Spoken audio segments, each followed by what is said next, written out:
Hello students, आज हम sexual reproduction in flowering plants में एक टॉपिक और पढ़ने जा रहे हैं जिसका नाम है पॉलिनेशन। सबसे पहले हमें पता होना चाहिए what is pollination. Simple language में पॉलिनेशन का मतलब है एंथर ऑफ स्टेमन से पोलन ग्रेन्स का कार्पल के स्टिग्मा पर पहुंचना, यानी कि the transfer of pollen grains from the anther to the stigma of carpel is called pollination। लेकिन इस pollination में तीन कंडीशन हो सकती हैं। पहली कि एंथर और कार्पल के स्टेमन्स एक ही फ्लावर के हो सकते हैं जो एक ही प्लांट पे लगा हुआ है। दूसरी कंडीशन ये हो सकती है कि एक फ्लावर ऑफ वन प्लांट के एंथर से पोलन ग्रेन्स उसी प्लांट पर उपस्थित दूसरे फ्लावर के स्टिग्मा पर ट्रांसफ़र हों। और तीसरी कंडीशन ये हो सकती है कि एक प्लांट के एक फ्लावर से पोलन ग्रेन्स दूसरे प्लांट पर उपस्थित फ्लावर के कार्पल के स्टिग्मा पर ट्रांसफ़र हों। यानी कि हम पॉलिनेशन को कैसे डिफाइन कर सकते हैं कि pollination is the transfer of pollen grain from anther of one flower to the stigma of same flower, or transfer of pollen grains from the anther to the stigma of another flower born on same plant, or transfer of pollen grains of one flower of one plant to the stigma of another flower born on another plant। That is कि it is the successful transfer of pollen grains from the anther to the receptive stigma well in time through abiotic, that is wind or water, or biotic agent, that is insect, bird, etc. agencies within the same flower. It is called autogamy, or between two different flowers it is called allogamy। यानी कि transfer of pollen grains from anther to the stigma of same flower, or different flower produced on same plant, or another flower produced on different plant। यानी कि pollination में हमें तीन चीज़ें समझनी है कि pollination है क्या। Transfer of pollen grain from anther to the stigma, लेकिन तीन कंडीशन, कार्पल और एंथर एक ही फ्लावर में। दूसरी कंडीशन, एक फ्लावर का पोलन ग्रेन्स उसी प्लांट के दूसरे फ्लावर पर। और तीसरी कंडीशन, एक प्लांट के एक फ्लावर के पोलन ग्रेन्स दूसरे प्लांट के एक फ्लावर के या अनदर फ्लावर के स्टिग्मा पर। पॉलिनेशन बेसिकली दो प्रकार का होता है, सेल्फ पॉलिनेशन जिसे ऑटोगैमी बोलते हैं और क्रॉस पॉलिनेशन जिसे एलोगैमी बोलते हैं।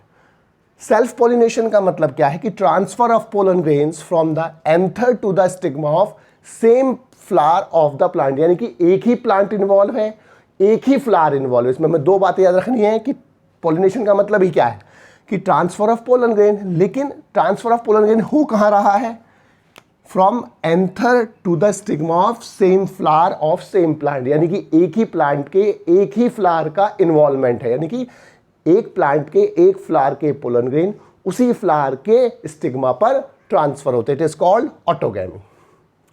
क्रॉस पॉलिनेशन में दो पार्ट्स हैं, जेटेनोगैमी और जीनोगैमी। जेटेनोगैमी में transfer of pollen grains from the anther to the stigma of another flower of same plant, यानी कि एक ही प्लांट पर बॉर्न होने वाले दो अलग अलग फ्लावर्स इन्वॉल्व होंगे। यानी कि एक फ्लावर का पोलन ग्रेन उसी प्लांट पर बॉर्न हुए दूसरे फ्लावर के स्टिग्मा पर ट्रांसफर होगा। ये जेनेटिकली पॉइंट ऑफ व्यू से सेल्फ पॉलिनेशन होता है, क्योंकि इसमें सेम प्लांट इन्वॉल्व होता है, सेम जीनोटाइप इन्वॉल्व होता है। लेकिन फंक्शनली और इकोलॉजिकली ये क्रॉस पॉलिनेशन होता है, क्योंकि एक फ्लावर से दूसरे फ्लावर पर विंड और या वाटर और यानी कि एबायोटिक एजेंट या बायोटिक एजेंट्स के हेल्प से पोलन ग्रेन्स एक फ्लावर से दूसरे फ्लावर पर ट्रांसफर हुए, लेकिन वो फ्लावर एक ही प्लांट पर प्रेजेंट है। Xenogamy, transfer of pollen grain from the anther of one flower born on one plant to the stigma of another flower of different plant। यानी कि इसमें खास बात क्या है कि दो प्लांट इन्वॉल्व होंगे, एक प्लांट पर बॉर्न होने वाले एक फ्लावर के पोलन ग्रेन्स दूसरे प्लांट पर बॉर्न होने वाले फ्लावर के स्टिग्मा पर ट्रांसफर होते हैं। ये genetically as well as ecologically और फंक्शनली ये क्रॉस पॉलिनेशन है, और ये रियल और ट्रू क्रॉस पॉलिनेशन है। अब दो तरह के प्लांट्स हमें पढ़ने हैं इसमें, मोनोइशियस और डायोशियस। मोनो माने वन, तो हमें याद कैसे रखना है? मोनोइशियस का मतलब कि जब यूनिसेक्सुअल फ्लावर होते हैं, मेल और फीमेल फ्लावर अलग अलग होते हैं। मेल फ्लावर को स्टैमिनेट बोलते हैं, फीमेल फ्लावर को पिस्टिलेट बोलते हैं।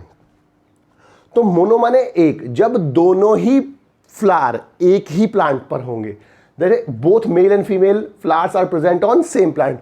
मोनो माने एक, यानी कि दोनों ही तरह के फ्लावर्स एक प्लांट में, तो इसे हम क्या बोलेंगे? मोनोइशियस। जैसे कैस्टर, कोकोनट और मेज। ये प्रिवेंट करता है ऑटोगैमी, लेकिन जेटाइनोगैमी को प्रिवेंट नहीं करता। ये इंपॉर्टेंट लाइन है। डायोशियस का मतलब डाई माने दो सेक्स, यानी कि दो फ्लावर अलग अलग प्लांट्स में, दो प्लांट्स में। तो जब मेल और फीमेल फ्लावर्स डिफरेंट प्लांट्स पर होंगे तब हम इसे क्या बोलते हैं? डायोशियस प्लांट, जैसे पपाया, डेट पाम। ये ऑटोगैमी और जेटाइनोगैमी दोनों को प्रिवेंट करता है। ये भी इंपॉर्टेंट लाइन है। अब एडवांटेजेस और डिसएडवांटेजेस दोनों पढ़ने हैं हमें, सेल्फ पॉलिनेशन के भी और क्रॉस पॉलिनेशन के। पहले सेल्फ पॉलिनेशन के एडवांटेजेस, फिर डिसएडवांटेजेस, फिर इसके एडवांटेजेस क्रॉस के, और फिर डिसएडवांटेजेस। पहले advantage of self pollination, maintain करता है ये parental characters, that is purity of the race indefinitely. यानी कि जैसा प्लांट एक होगा वैसे ही प्लांट नेक्स्ट जनरेशन में भी प्राप्त होता है। मेंटेन करता है pure line, that is pure line का मतलब क्या होता है? A series of self breeding generation जिसमें होमोजाइगस जीनोटाइप होता है। यानी कि होमोजाइगस जीनोटाइप को जब हम इंडेफिनेटली काफी जनरेशंस तक क्रॉस कराते हैं, जो प्राप्त होता है प्लांट, हम उसे क्या बोलते हैं? Pure line. लेकिन ये यूज का होता है हाइब्रिडाइजेशन के लिए। प्योर लाइन सिलेक्शन होता है, प्योर लाइन हाइब्रिडाइजेशन होता है। Flowers do not require to develop device for autogamy attracting the pollinators. Pollinator को अट्रैक्ट करने के लिए इन्हें कोई भी डिवाइस और एक्सेट्रा डेवलप करने की आवश्यकता नहीं होती। एक ही फ्लावर इन्वॉल्व होता है, आसानी से पॉलिनेशन हो जाता है, और इसमें सीड प्रोडक्शन एंश्योर होता है। क्योंकि अगर पॉलिनेटर नहीं है तो पॉलिनेटर की एब्सेंस में इनमें पॉलिनेशन नहीं हो सकता, लेकिन इसमें विदाउट पॉलिनेटर्स की रिक्वायरमेंट से ही फूड सीड प्रोडक्शन हो जाता है। अब डिसएडवांटेज इसकी, नए यूजफुल कैरेक्टर्स सेल्डम इंट्रोड्यूस होते हैं, रेयरली इंट्रोड्यूस्ड होते हैं, नॉर्मली एज इट इज चलते रहते हैं। विगोरस और वाइटैलिटी जो होती है रेस की वो डिक्रीज होती है, और प्रोलॉन्ग सेल्फ पॉलिनेशन से, लगातार प्रोलॉन्ग पॉलिनेशन से विगोरस और वाइटैलिटी जो होती है वो डिक्रीज होती है। विगोरस यानी कि वाइटैलिटी का मतलब उसकी वाइटल एक्टिविटीज, यानी कि हाइब्रिड विग्योर होता है। हाइब्रिड विग्योर से मतलब क्या होता है कि F1 जनरेशन के हाइब्रिड का अपने दोनों पेरेंट्स से सुपीरियर होना हाइब्रिड विग्योर कहलाता है। तो विग्योर का मतलब है उसकी सुपीरियरिटी। थर्ड, इम्यूनिटी जो होती है डिजीज के प्रति वो कम हो जाती है, और वेराइबिलिटी कम होती है, इसीलिए अडेप्टेबिलिटी जो है चेंज इन्वायरमेंट में वो भी कम होती है।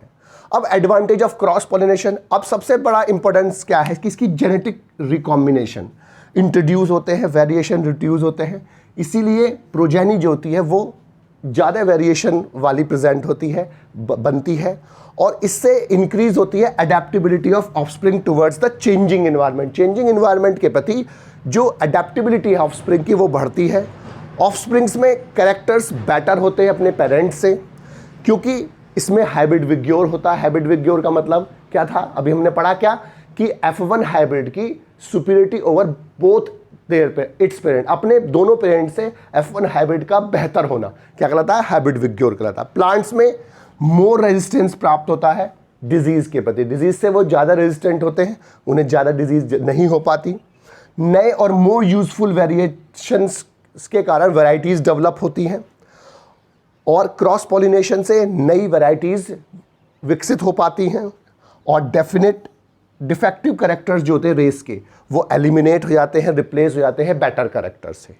लेकिन डिसएडवांटेज इसके दो हैं क्या, कि ये हाईली वेस्टफुल प्रोसेस है, क्योंकि इसमें large number of pollen grains produce होते हैं और एसेसरी स्ट्रक्चर्स प्रोड्यूस होती है, क्योंकि इसके लिए बहुत ज़्यादा चीज़ें चाहिए, एंश्योर करने के लिए ज़्यादा अमाउंट में पोलन ग्रेन्स और अन्य स्ट्रक्चर्स डेवलप करनी पड़ती हैं। दूसरा, कुछ अनडिजायरेबल कैरेक्टर्स इसमें रेस के अंदर क्रीप कर सकते हैं, आ सकते हैं।